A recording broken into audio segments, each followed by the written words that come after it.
Ni-leave lagi si Mike. Nara ko. Oh. Ako sa i-present ako.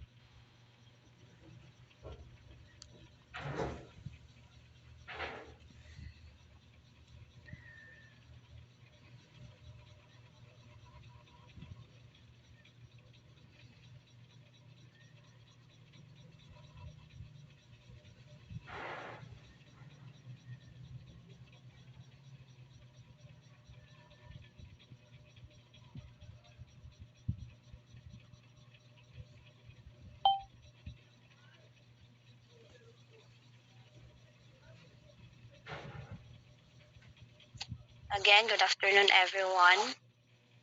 So I'm Bibi Jane A. Medes. So now I will continue the topic of Miss Banges. So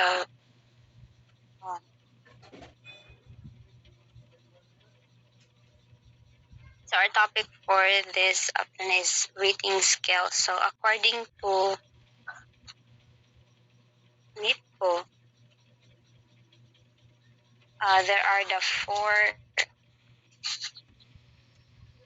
four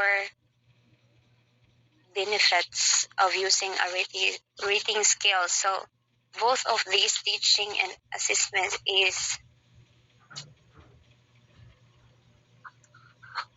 so according to NITCO, there are four importance of using rating scales. So first is this read Miss Casas.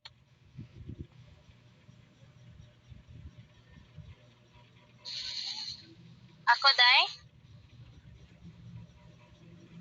Yes, Day. Paliw po basa sa number 1. Okay, so rating skills help students understand the learning target or outcomes and to focus students' attention to performance. Okay, thank you, Day. So, by this rating skills, kay nag-serve ni siya as a roadmap of for the student to clearly outlining the learning targets of the outcomes that they need to kanang achieve. So, by breaking down that complex and to measure the components, so the rating skills, it helps to the student to understand what is expected of them in terms of performance. So this clarity of expectation, it focuses on students' attention on the specific aspects of their learning. Second, Miss Paliw kog basa, Miss Fuentes. Miss Palomas, Ha? Asa to? please read number 2. Number 2, completed rating scale gives a specific feedback to students as far as their strengths and weaknesses with respect to the targets to which they are measured. Okay, thank you, Dan. So, by these benefits, you need to provide a specific feedback of your students. So, you need to offer a detailed feedback on their performance and their strengths and weaknesses in relative to predefine a target. So, this feedback, it's actionable to enabling the students to identify kanang areas where they excel and the areas where they need to improve.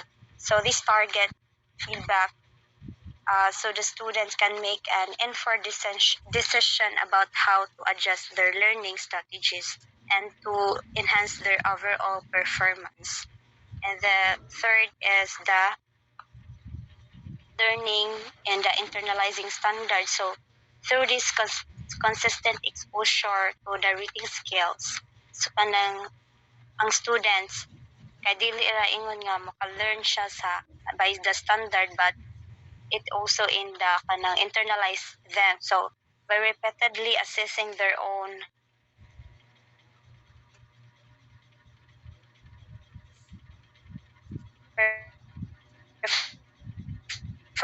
performance against this understanding of what constitutes success in a particular subject.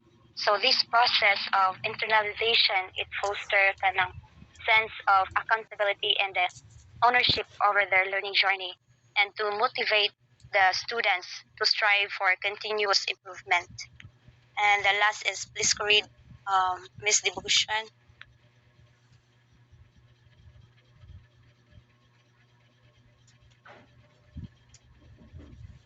May I call on Miss Devotion to read number 4? So number 4, ratings help to show each student's growth and progress.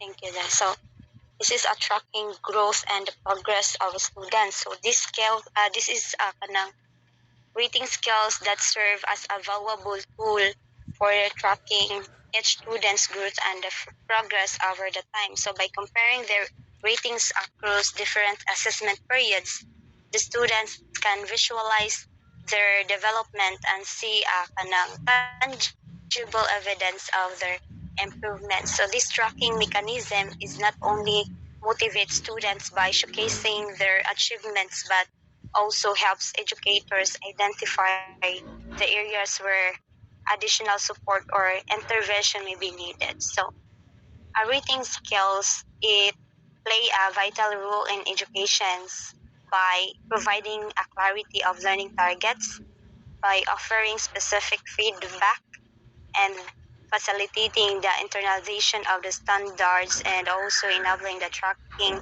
of a student growth and progress. So by leveraging these skills effectively, the educators can create a kanang supportive learning environment that empowers to the students. Palihog kog next, Mike.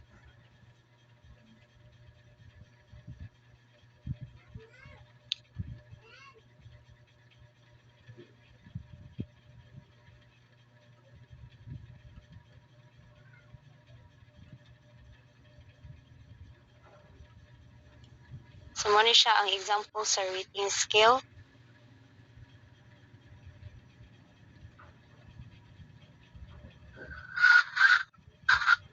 So in rating scales, you need to put a score by column, and for each of the statement as it applies to you, you can use a 1 to 5.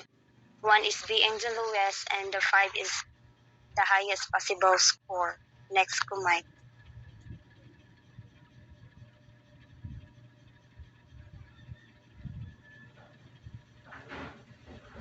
So there are the two commonly used uh, there are two commonly used type of rating scales.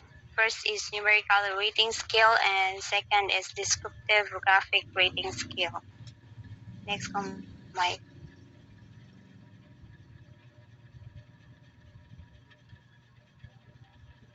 Next slide, Mike.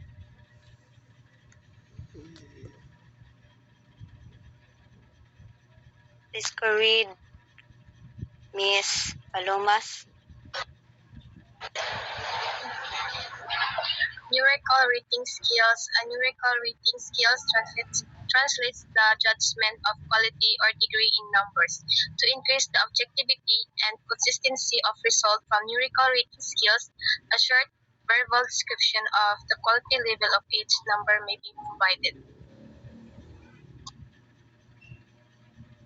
Thank you, Dai. So, numerical rating scale type.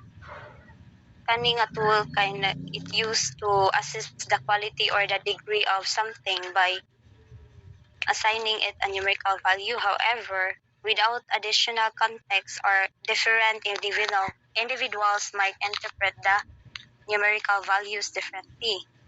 So to enhance objectively and consistency in the result to obtain from numerical rating scale, you need to provide a short verbal description for each number that can be beneficial. So this verbal description, it offers a clarity and standardization by clearly defining what each numerical value represent in terms of quality or the degree. Next, go Mike. So example, this is a rubric for evaluating a student's contribution to team activities. So the first question assesses their participation in team meetings and discussion, while the second question evaluates the extent to which tasks are related to the team activity. So for each question, the evaluator circles a number from 1 to 4. So with each number corresponding to a different level of performance, so the number 1 is nakuha na siya sa unsatisfactory. So kanang ang student ani is the student's contribution is disrupted and not related to the team activity. Second is the needs of improvement. So kaning nga student's contribution, it may include some tasks and or unrelated to the team activity. And number 3 is generally appropriate and effective. So kaning nga student contribution is mostly relevant and effective. So na number 4 is constantly appropriate and effective. So the student is kanang consistently contributes in a relevant and effective manner. So kaning ratings kay it helps to provide a clear understanding of a student's performance and areas for the improvement in team collaboration. Next ko, Mike.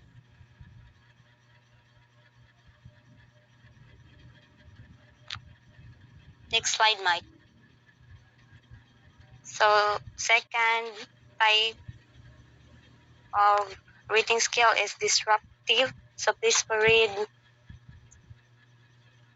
Ms. Calardi. Yes, Dai. Descriptive graphic rating skills. A better format for rating is this descriptive graphic rating skills that replaces ambiguous single word with short behavioral description of the various points along the scale. Describing the points of the scale by behavior descriptions leads to increased consistency of ratings across raters and students. Thank you, Dai. So a descriptive graphic rating skills, it replaces a single word descriptors with a short behavioral description and along the scale. So instead of using words like unsatisfactory or satisfactory, so this approach, it provides specific behaviors associated with each point on the scale.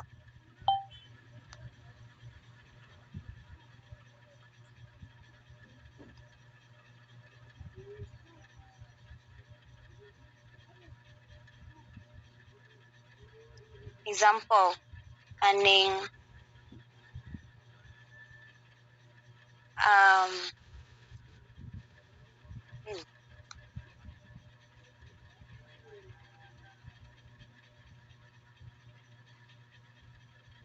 example, make your ratings on each of the following by placing X anywhere along the horizontal line under each item. So in the space for comments, include anything that helps your rating, clarify your ratings. So, number 1, to what extent does the student participate in team?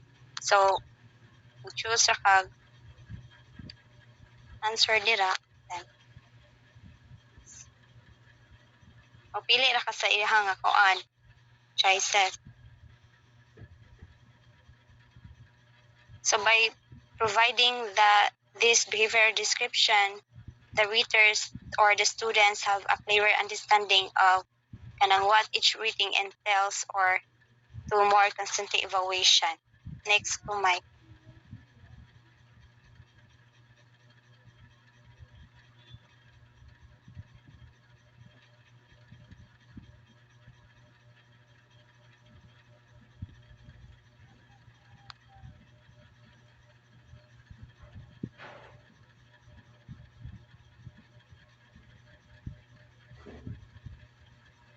First, there are these common reading skill errors are important to understand in order to ensure fair and accurate assessment.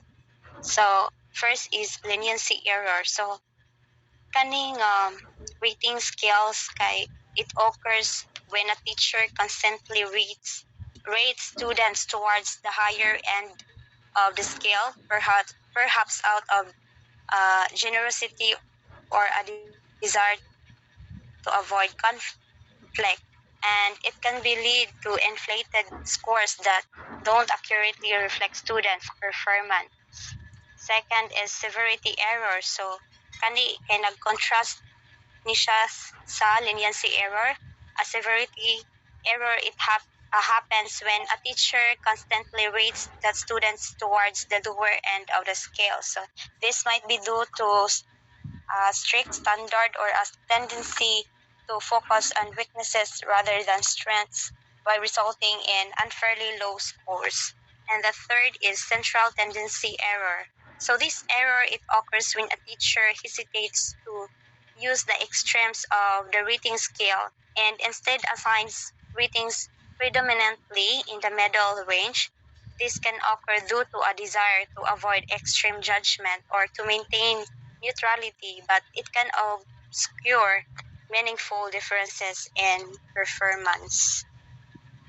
Next go slide, Miss. Ay, Mike. Next is the halo effect.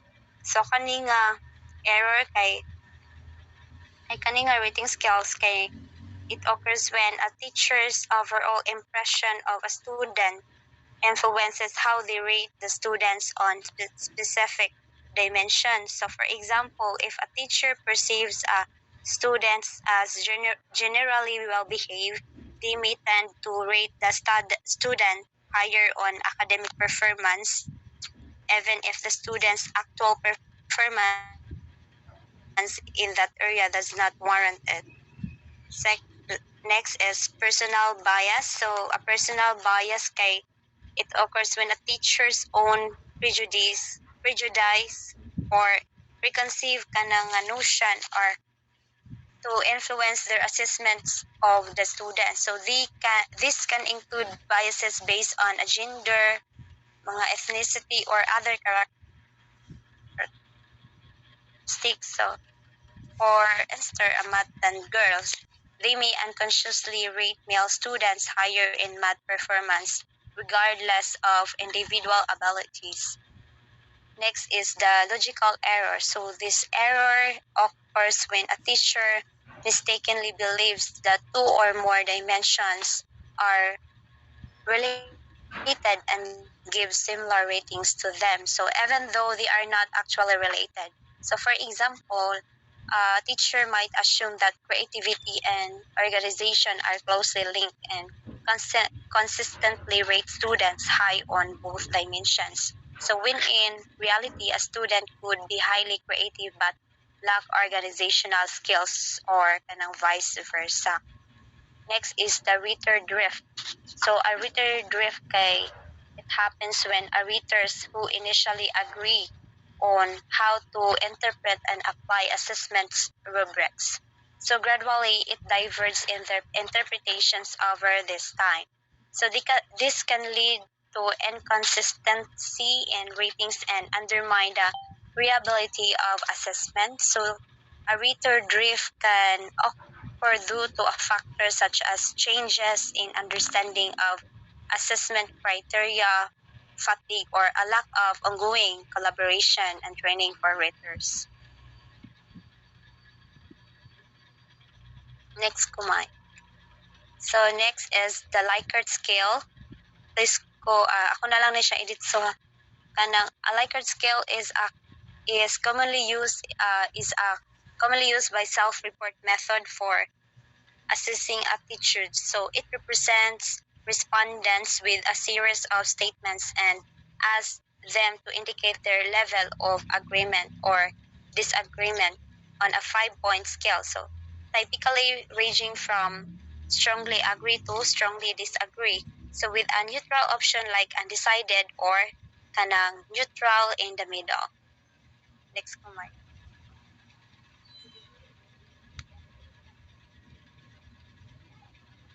So So each position on the Likert scale is assigned a weight from 1 to 5. So with higher numbers, it indicate a stronger agreement or disagreement. For example, a strongly agree might be assigned to a weight of 5. So while strongly disagree could be assigned a weight of 1. So when interpreting Likert scale results, it's important to recognize that the responses it reflects individuals' verbal expressions, feelings, or opinions. So, since Likert scale responses are self-reported, it's best to ensure to encourage and honest responses. However, it's also kanang crucial to acknowledge the limitation of self-report method like the Likert scale. So even under ideal conditions, individuals may not always accurate represent their true attitude or feelings. So therefore, it's advisable to supplement Likert scale result for evidence, with evidence from other sources such as observation or objective measures to gain a more comprehensive understanding of attitude or behaviors being assessed. Padayon pa ko.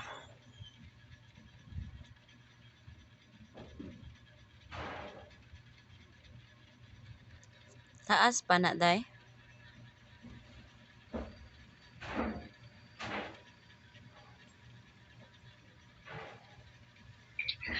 Murag 3 slide mong guro na lang or ambot ang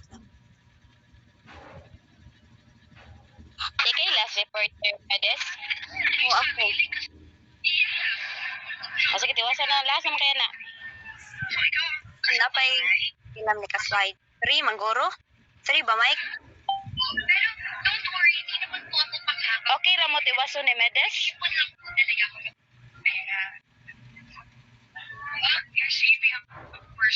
Okay ra ninyo? Tiwasan na lang, Day. Sige, sige na, day. Sige, day. Okay, tiwasan na lang.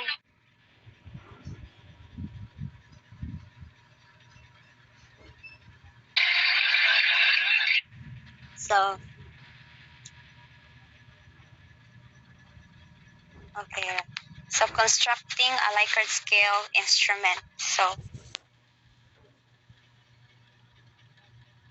constructing a Likert scale instrument kay nag-involves ni siya mga several steps to ensure the effectiveness and the reliability of the assessment. First is kanang write a series of statements. So, you need to begin by brainstorming statements that express both positive and negative opinions towards the attitude object that being assessed. So these statements should cover various aspects of the attitude to provide a comprehensive view. Second is select the best statements. So you need, after generating a list of statements, so carefully select the most relevant and representative ones. So it aims for a balance or kanang a positive and negative opinions to capture the complexity of a teacher toward the object. The third is the list of the statements. So you need to compile the selected statements by combining positive and negative opinions. So by that, you need to align the statements in list format and place the letters corresponding to the 5-point scale, which is SA, to the SAAUDSD, to the left to each statement. So this makes it easy for respondents to mark their answer. Next is add direction and a K. You need to include a clear instruction for the respondents on how to mark their responses. So additionally, if using letters to represent each statement, you need to provide kanang a K at the top of the page to indicate the meaning of each letter. Like SA is kanang SA kay strongly agree ana. Second, next is consider dropping the undecided category. So some researchers kinda prefer sila sa mga excluded, undecided or mga neutral category from the Likert scale to encourage the respondents to indicate their level of agreement or disagreement for decisively.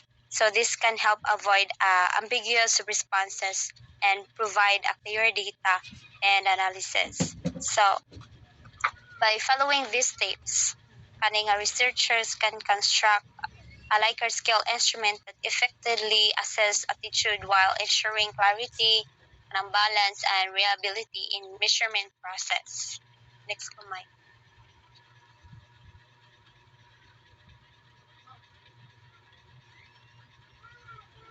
Next is the semantic differential scale. Kay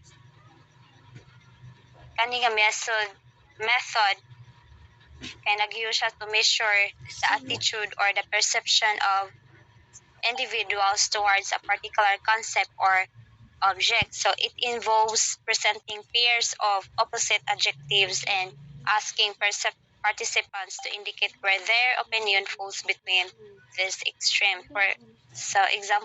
Example, regarding the attitude toward the mathematics subject.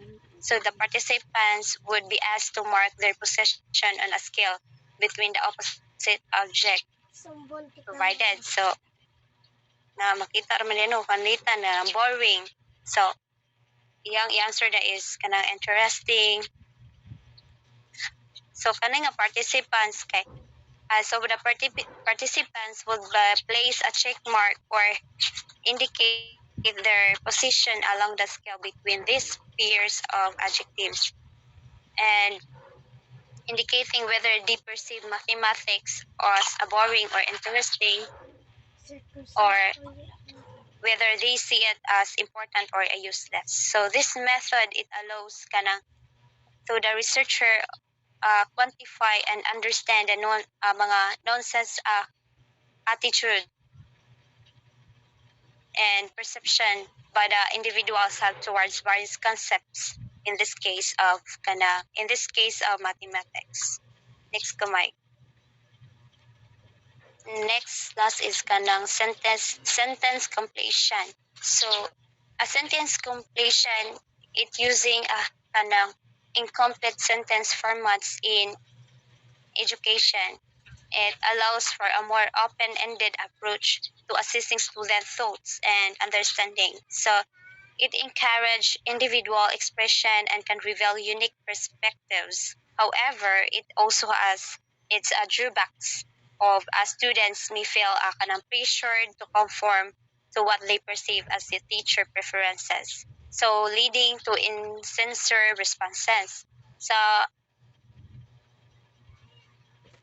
kaning sentence completion kay nag-evaluate po siya incomplete sentence can be more kanang time consuming and kanang subjective compared to the grading traditional objective formats like mga multiple choice or fill in the blank question. So this method kay nag-require siya mga careful consideration of each response and may involve interpretation on the part of the teacher. So which can introduce bias into the scoring process. So overall, while the incomplete sentence formats offer benefits in promoting creativity and critical thinking, so they require a careful management to mitigate potential drawbacks such as bias and insincerity. So that's all. Thank you for listening.